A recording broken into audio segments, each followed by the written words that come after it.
Hello বন্ধুরা, তো আজ দেখো পুরো মেঘলা ওয়েদার। তো আমার সকাল সকাল স্নান করা, কাপড় কাচা সব হয়ে গেছে। তো এখন ব্রেকফাস্ট বানাতে চলে এসেছি। তো আজকে বানাবো হচ্ছে চিড়া পোলাও বলতে পারো, বা পোহাও বলে। তো পোহা বানাবো চিড়ার।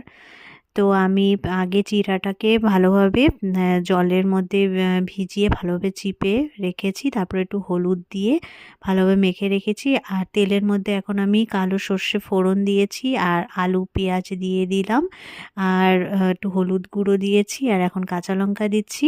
তো এটা না অনেক সব সবজি দিয়েই বানানো যায়, কিন্তু আমার বর সব সবজি দিয়ে ভালো পায় না, তাই শুধু আলু আর পেঁয়াজ দিয়েই বানাচ্ছি। নাহলে এখানে মটরশুঁটি, বিনস, গাজর সব কিছু অ্যাড করা যায়। আর এখন দিয়ে দিলাম কারি পাতা।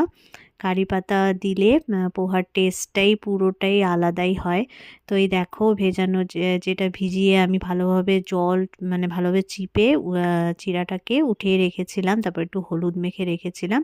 তো এখন একটু নুন আর চিনি দিয়ে ভালোভাবে মিক্সড করে নিচ্ছি। তো দেখো আমার চিড়ার পোলাও বা চিড়া পোহা আমার রেডি। আর চা বানিয়ে নিয়েছি সাথে। তো এটাই আজকে আমাদের আর কি সকালের ব্রেকফাস্ট। দেখো আরও রয়েছে, তো এখন সবাইকে দিয়ে দেব।